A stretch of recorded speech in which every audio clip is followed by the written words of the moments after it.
Welcome to Saturday Simulcast, joined by Brian Neubert and Tom Dienhart live from the press box at the Horseshoe. I want to thank our sponsor, the Union Club Hotel, and also the 811 Restaurant and Boiler Up Bar. We appreciate all that they do and all they do for us at GoldandBlack.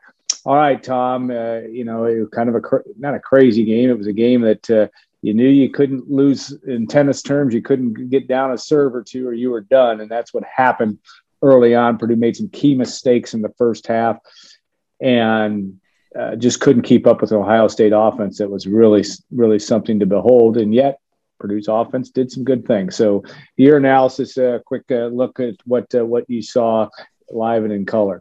Yeah, I think most of us thought the Buckeyes would win, right, guys? But I guess I was surprised and a little bit dismayed with the start, the avalanche of points, the relative ease with which Ohio State took command of this game, guys. Alan, you talked about early on the miscues, the shank punt right off the bat for 16 yards, set up a quick score for the Buckeyes.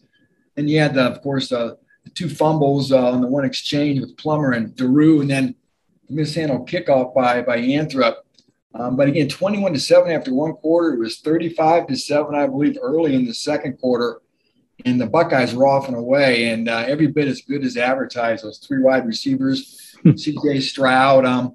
But again, if you're looking for silver linings, right? Purdue did continue to battle, and the offense, I thought, still had its moments and looked good. I think it sort of held its own. You scored 31 points. You have to be relatively pleased with it. O'Connell remains hotter than heck, right, guys? The running game showed some life, too. O'Connell wasn't sacked. So, again, a lot of good things from the offense. The defense, like you said, maybe just have to credit Ohio State, fellas. Again, we knew this team was good, like I said, off the jump, and they're just having one of the better offensive games of the year, without a doubt. No doubt. I mean, you look at that like I said, we've been saying all week, they have three David Bells, and they do. Yeah. And they catch 28 of the 31 completions for almost 300 yards, those three receivers. And Purdue, I agree, Aiden O'Connell, outstanding. It's still hard to be able to throw downfield, but he wasn't sacked. He's first Purdue quarterback in history, I think, to have complete 40 passes in consecutive games. Brian, what was your take on what you saw in terms of a very good Ohio State team and a Purdue team that needs to shake this one off and move on? Yeah, I just thought that, Purdue just didn't have any answer for that, all of that really high-level offensive talent Ohio State has. I mean, that's Purdue's defense has been really good all season long relative to, context and expectation, all that stuff, but they've not seen anything like this offense. And I'm sure that was a huge concern of theirs coming into this game, being able to keep up with those wide receivers and everything like that. And they just couldn't do it. The fact that Purdue made some of those mistakes early, the bad punt and the two turnovers, just kind of accelerated things. But if Purdue had played a completely mistake-free football game in that regard, I'm not sure how much difference it would have made, because I don't know how many stops that defense was going to get against those guys. I think it's pretty much as simple as that. I think the offense played well. I mean, they didn't just play well, because they put up X number of points in a blowout, but I thought they legitimately played well. And I think that's a really positive thing kind of coming out of this game, knowing that in your last two regular season games here, you aren't going to be playing Ohio State's offense. I think Purdue actually has reason to come away from this game feeling pretty decent about itself, because it seems like you stayed healthy. You competed in the second half. Your offense has completely figured things out from a few weeks back when you really didn't have a whole lot of answers. The offense has transformed since Wisconsin. And this was not reflective of what your defense has been all season or what your defense should be the rest of this season either. So I think it was just kind of one of those days against an elite opponent whose attention was probably grabbed last week by the fact that you beat Michigan State, and they're already on edge because they're pretty much in desperation mode from a playoff perspective. I just think it was the proverbial buzzsaw that you walked into, the same way Ohio State walked into a buzzsaw at Purdue in 2018. Yeah, good point. And I think that's true. Look at the numbers are crazy. 481 yards by Purdue. Now Ohio State had 624, but Purdue converted on third downs. Weren't overly penalized. Ran the ball really in some ways about as well as it had. Averaged 5 yards a carry. No sacks. And yet you have a game where you give up 45 points in the first half. Tom, with respect to post game, and you guys will analyze this better than I can, but just in terms of run fits or what they had a lot of missed tackles, it seemed, and again that has a lot to do with Ohio State's skill at in every place that you turn with the Buckeyes. But any other comments that you heard from post game that gave up any reason to what really happened, or was it just that Ohio State was that good? A lot of it was just that good, Al. No real specifics on breakdowns. Just from my observations, I think you guys too. But there's some blown coverages. Some guys were awfully wide open, and again, just that skill of the Buckeyes. I mean, that 59-yard touchdown run by Henderson, he wasn't even touched. Yeah. I got the stats up now from StatCast. Buckeyes had 8 pass plays of 15 yards or more and 6 running plays of 10 yards or more. And we all know that big play explosiveness. Jeff Brom talked about it last week. Brad Lambert talked about it. And these guys have that ability to blow you away with just one play. And again, we saw that in the first half. It's funny, the second half scoring, guys, was 14-14. Right. What that's but again, I think it was the first 8 possessions. Ohio State had 7 touchdowns and 1 field goal. And then they had to punt. Poor Ohio State, right? So that gave you an idea of how well they were hitting. And again, I guess I want to think this is more due to Ohio State's skill than anything, we've seen from Purdue's skill or even scheme the first 8 weeks, because you guys would agree with me, this defense, by and large, has played pretty consistently throughout this entire season. So this game obviously is a big-time outlier. But again, maybe the Buckeyes wanted to send a message too. It didn't look that great the last couple of weeks, especially last week in Lincoln.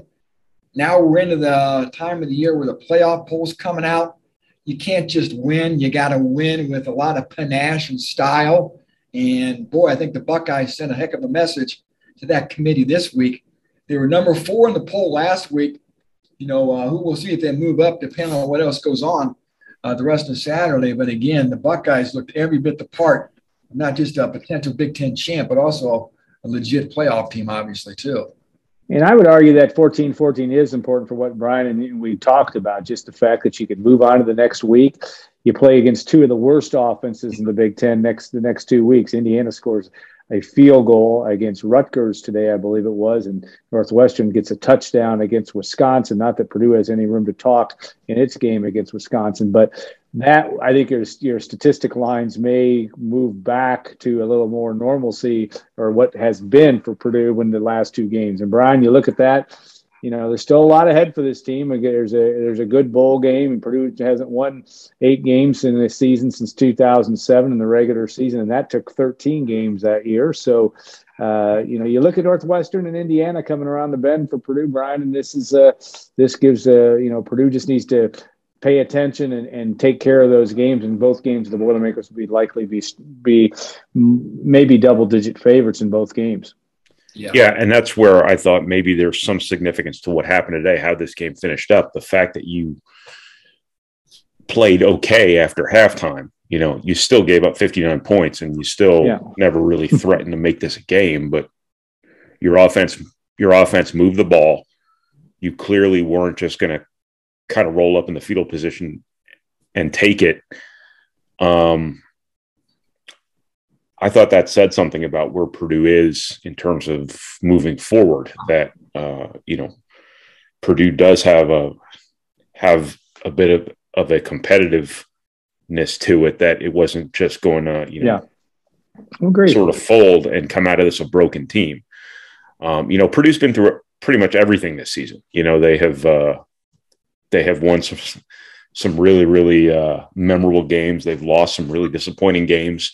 They've played well away from Ross-Ade Stadium. I don't think there's really anything that can happen here that was going to change the way Purdue kind of carried itself moving forward. And I think this is kind of one more test, because they've not been beaten this way this season, obviously, but there's nothing in their body of work so far that suggests that this kind of thing was going to rattle them and they were not going to show up next week for a bad Northwestern team or an even worse Indiana team next week. So, as I said before, I mean, insofar as you can possibly feel good about a game in which you just gave up 59 points and got beat like a pie game, you know, I think Purdue should be feeling okay. I think people who are watching Purdue, invested in Purdue, should be feeling relatively okay about things. Yeah, that I think is a true statement and something that Purdue can do one thing. If it wins its fourth road game next week, it'd be I think the first time since 1967 they've done that. That would be impressive. And so I understand one of those games was UConn, but I digress. All right, Tom, looking ahead to next week. And real quick, we don't know a lot. I mean, we'll just start our study in Northwestern, but Pat Fitzgerald's teams are tough, but it's going to be a venue for Purdue. You know, there's going to be a lot of Purdue people up there. It is going to be a Purdue, I'd say a home crowd, but I think it'll be a pretty staunch Purdue crowd.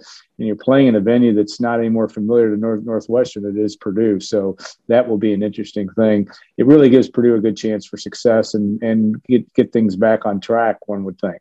Yeah, real quick, just a quick shout out to Jackson Anthrop. Oh yeah, I thought he was terrific today. Except for the one thing on the non-fair catch. You know what? I think some of that maybe in the wind. It was a tricky win today. I don't want to make a total excuse for the guy, but again, what a way he's finishing his career. Remember, Purdue did this offensively without really its top two tight ends. Payne Durham and Garrett Miller are not healthy, and contributed a total, I think it was 3 catches. So again, they got to get those guys healthy. 2 more weapons for the offense.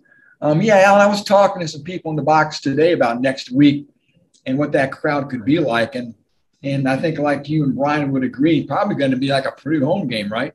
With all the alums in that area, Northwest Indiana, Chicagoland, the excitement, the uniqueness of that game in that iconic venue with a Purdue team that's playing well and an expected win, I think, too.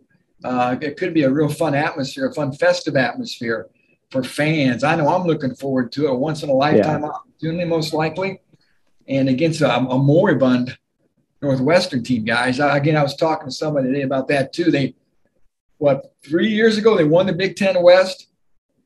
Next year, they finished last. The next year, they won the Big Ten West. Now they're getting ready to finish last again. It's been a roller coaster for NU, and they're really wheezing across the finish line here, guys, as is Indiana. So I know the team's not going to take anybody lightly, but this is an NU team that's very beatable, and it's an NU team that I'm sure Purdue would love to take down because they've really kind of been a thorn in Jeff Brom's side since he got to West Lafayette. It seems like Pat Fitzgerald's really had the upper hand here, and this is a chance for Jeff Brom and company to deliver one back to them.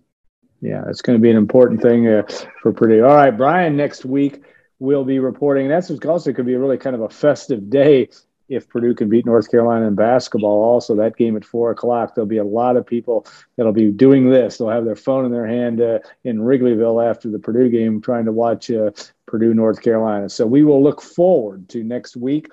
I don't know that Brian will be doing all his post-game stuff from Mohegan Sun. Tom and I will put together a post-game Saturday simulcast too. We'll figure something out. And what's that? I'm going to be at the keynote table. I'm going to be at the blackjack table. Yeah, that might be good too. So, but it's going to be a fun week. We're going to have friendlies. Yeah. Better give me a milkshake. It'll be a fun week from that standpoint because I think it's a great thing. Really, it's a good time to be playing a venue like Wrigley Field, and it'll keep Purdue's attention. Spread it out a little bit, though.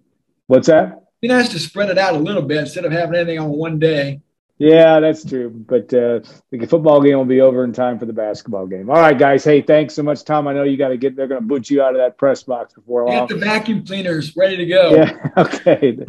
And they're always hospitable over there in Columbus. So it's a good thing. It is. It's a great thing, man. Yeah, no doubt. All right, guys. Thanks. Have a great rest of the weekend. Thank you all for watching and listening. I hear from so many of you about how much they like to listen to Brian and Tom pontificate and add enlightenment after games. So that's a good thing. I want to thank our sponsor, also the Union Club Hotel and the 811 Restaurant and Boiler Up Bar. We appreciate them too. We'll be back next week for our Saturday simulcast, and we'll have a full week of coverage, one of those convergence weeks, because there's going to be a lot of interest in men's basketball. The Boilermakers play on Tuesday night and then head out to Connecticut for the Mohegan Sun. So have a great weekend, all. Thanks for watching and listening, and we'll see you next week on our Saturday simulcast.